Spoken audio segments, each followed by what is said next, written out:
इमरान खान के ख़िलाफ़ एक और ट्रायल भी जो है वो आखिरी मराहिल में दाखिल होता हुआ नज़र आ रहा है। रात गए तक समाअत जारी रही है। तोशाखाना 2 केस की 9 घंटे तवील समाअत हुई है। फिर सुनने में आया कि शायद बिजली गई है, जिसके बाद ये मामलात कुछ थमे हैं, कोई मुलतवी हुई है ये समाअत। क्या सज़ा हो सकती है, कितनी सज़ा हो सकती है, क्या मुश्किलात हो सकती हैं? साकिब साहब, इस समाअत के हवाले से हमें आज बताइएगा। तवील समाअत रही, रात गए तक समाअत जारी रही है। बिल्कुल, इसमें तकरीबन 8 से 9 घंटे ये समाअत जारी रही है और जो समाअत ख़त्म शायद ना होती, वहाँ पे जो ये सप्लाई थी लाइट की, बिजली जो है वो चली गई अडियाला जेल की जो कोर्ट है वहाँ पे, तो इसलिए वो डिस्कनेक्ट होगी। तो जो मैंने वहाँ चेक किया तो ये बताया गया कि हमने 5-6 दफ़ा जो इमरान खान और बुशरा बीबी के वकला हैं उन्होंने ये कहा कि क्योंकि कोर्ट का टाइम 3:30 बजे, आपको याद होगा इद्दत केस, साइफर केस, ये सारे केसेस जो है ये जब तवील रात गए अदालतें लगा करती थी अडियाला जेल में, तो जो सुपीरियर कोर्ट्स हैं वहाँ के जजेस ने रिमार्क्स भी दिए कि जब टाइम 8:30 से 3:30 है तो आप क्यों जो है वो रात 8 बजे, 10 बजे, 12 बजे जो है वो ये समातें करते हैं। मुझे याद है इद्दत केस में हम तकरीबन 12:30-1 बजे रात को निकले थे अडियाला जेल से, सुबह 9:30 बजे एंटर हुए थे। तो ये जो सूरत हाल है, अब जो ट्रायल है तोशाखाना का, इसमें आखिरी 2 गवाह हैं तफ्तीशी अफसर, उन पे जरा ख़त्म नहीं हो सकी, वो 1 अक्टूबर को ख़त्म हो जाएगी और उसके बाद एक ही समाअत होनी है या 2 समातें होनी है। तो बड़ा इंटरेस्टिंग एक वो क्या कहते हैं सीक्वेंस ऑफ इवेंट्स कि 16 अक्टूबर को 190 मिलियन पाउंड केस रखा गया है, तो 1 अक्टूबर के बाद 3-4 अक्टूबर को होगी, फिर 6-7 को होगी, तो 10 अक्टूबर से पहले ये केस हमें कंक्लूड होता हुआ बज़ाहिर जो है वो नज़र आ रहा है। और इससे कबल हम क्योंकि प्रेडिक्ट नहीं कर सकते क्योंकि अदालत ने फैसला करना है, अदालत बरी करेगी या सज़ा देगी, लेकिन इमरान खान साहब का जो सीक्वेंस है 6 ट्रायल्स का 6ठा ये ट्रायल है। सीक्वेंस यही है कि तमाम में सजाएं हुई हैं, पहले 5 में सजाएं हुई हैं। अब भी अगर सजा होती है तो फिर उनका 190 मिलियन पाउंड केस में जमानतें हो भी गई तो फिर रिहा होना मुश्किल हो जाएगा बुशरा बीबी का। ठीक है, आपकी जानिब में आना चाहूँगा इस पे, क्योंकि जिस तरह राना साहब कह रहे थे ना कि जो आपने कहा था कि हमें खेलना पड़ गया इनके साथ, वो तो दुरुस्त है।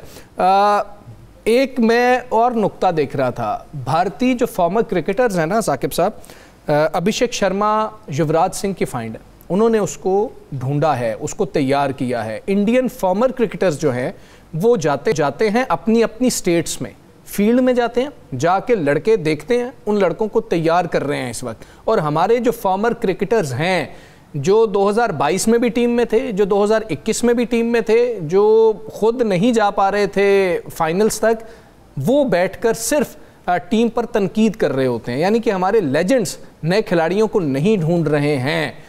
ये कितना बड़ा मसला है कि इंडियन लेजेंड्स जो हैं वो स्टेट्स में हैं, वो लड़के निकाल रहे हैं, हमारे लेजेंड्स जो हैं वो टीवी पर हैं, तनकीद कर रहे हैं। इस पे वैसे जो हमारे UPSL का जो उसको डिज़ाइन किया गया है, ख़ास तौर पर जो लाहौर कलंदर्स हैं या बाकी जितनी भी फ्रेंचाइजेज़ हैं, इनमें जो लेजेंड्स हैं वही हैं हमारे, मतलब आकिब जावेद साहब हैं जो लाहौर कलंदर के साथ, या बाकी जो टीमें हैं उनके साथ भी हमारे पुराने सीनियर खिलाड़ी हैं और उनके गाहे बगाहे एनुअल बेसिस पे उनके ये ट्रायल्स होते रहते हैं मुख्तलिफ अजला में और डिवीज़न लेवल पे, फिर वो ऊपर लेके आते हैं, उनमें छांटी करते हैं।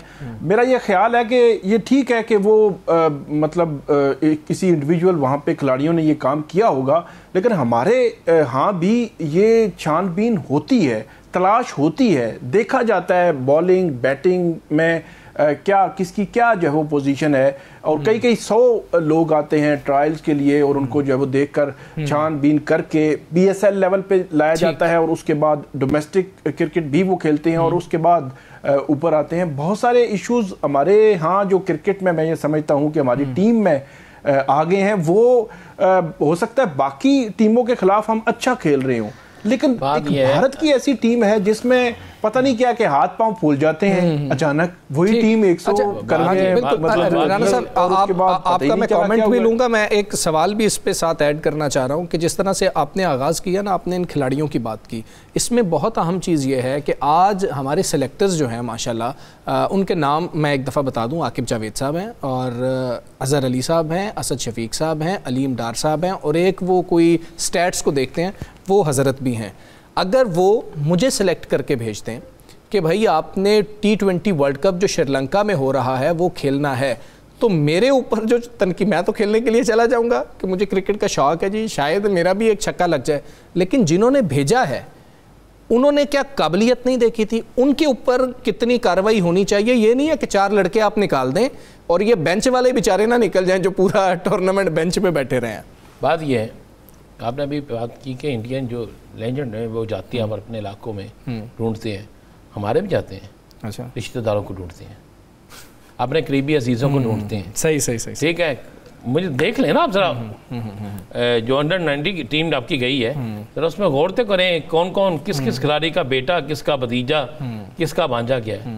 इसी तरह आप अपनी कौमी टीम में देखें कौन किसका है, फिर आप देखें किस इंडस्ट्री का कौन सा रिश्तेदार है, किसका कौन अजीज है, इसको भी गौर से करें ना। बड़ी मेहनत करते हैं वो, लेकिन उन पे करते हैं। कभी आपने देखा इन ये जितने आपने नाम गिना दिए मुझे कि ये हमारे सिलेक्टर थे, ये हमारे फलां थे, इनमें से किसी को आपने देखा कि कोई जाके हाफ टाइम में या किसी वक्त में या कोई समझाता हो? आपने बाकी टीमों को देखा, वो समझाते थे, वो बताते थे, वो एक मशवरा होता था, वो चीज़ें होती थी। बात यह है कि इसकी पहली सजा तो उनको मिलनी चाहिए। उन्होंने तो भेजो 9 मई दे के सच, ठीक, जिन्होंने सिलेक्शन की थी है, वो भी पाकिस्तान के खिलाफ केस हैं, ये भी पाकिस्तान के खिलाफ केस। और बाकी जो टीम है ना ये सारी, इसमें जिसने अच्छी परफॉर्मेंस की है ना उसको तो आप ले जाएं, बिल्कुल उसे खेलने की इजाज़त होनी चाहिए। और जिसने नहीं की उसके लिए उसे भेजें डोमेस्टिक में। ये बात नहीं कहता कि उसे फारिग कर दें, नहीं, उसे डोमेस्टिक में भेजें, वो परफॉर्म करे, उसकी ट्रेनिंग करे। मकसद क्या है, ये खेलते हैं अपने लिए, हर शख्स यहाँ पे खेलता अपने लिए। माजरत से 3 ग्रुप बने हुए पाकिस्तान क्रिकेट टीम में, 3 ग्रुप। जब टीमों में ग्रुप बन जाएं, जब लोग सिर्फ अपनी जात के लिए खेलें, इस मुल्क के लिए ना खेलें, तो फिर ऐसे ही होता है। सब अपनी जात के लिए खेलते थे, जो मुल्क के लिए खेलता वो नजर आ जाता है, बिल्कुल, जो मुल्क के लिए नहीं खेलता वो भी नजर आ जाता है। ऐसे ही है। आप गौर कर लेना, सबको एक एक को देखने। दूसरा हारिस रऊफ मुझे बता दें, आपने उस दिन बड़ा यहाँ बैठ के कहा कि फलां वसीम अकरम कहता है ऐसे होना चाहिए, सबने कहा, तो फिर उनके जब सबने कहा तो लाएं सबको, उनसे ये पूछें कि इसने मैच कौन से जिताया आज तक किसी बड़ी टीम के खिलाफ, आप मुझे याद करा दें। सर सारा मलबा बाबर पे आ जाता था कि बाबर की वजह से मैच हार के 16-16 स्कोर आखिरी ओवर में खाया हुआ इन्होंने। ये तो खुद गिर गए आपने उसको ला दिया है, उसे कर दिया है। ओए पहले बॉल में ओवर में 17 बॉल खा गया। मैंने ब्रेक लेनी है और एक 50 बॉल इसने मैं खाए हैं 50। हाँ जी, एक अहम चीज ये है, हमें ये चीज मत बताएं कि उन्होंने हाथ नहीं मिलाया था, हमें ये ना बताएं कि जी कि फलां चीज हो गई थी, हमें ये ना बताएं कि उन्होंने ट्रॉफी नहीं ली थी। आप हमें ये बताएं कि हमारी टीम की परफॉर्मेंस क्या थी। इन चीज़ों के पीछे ना खुद छुपने की कोशिश करें, ना टीम को, खिलाड़ियों को छुपाने की कोशिश करें। आपका काम था परफॉर्म करना, की टीम ने अच्छा खेला होता तो आपकी टीम ट्रॉफी ले रही होती और इज्जत से ट्रॉफी लेके यहाँ पर आते हैं। जी जी प्लीज। हमारी इज्जत बचा गए हैं मोहसिन नकवी साहब, जो स्टैंड ले गए कि जी ट्रॉफी नहीं। मोहसिन नकवी साहब का स्टैंड लेना जो है ना वो हमारी इज्जत बचा गया। हाँ जी, अगर उनकी जगह भी कोई हारिस रऊफ जैसा होता तो उनका गल मुका हो गई।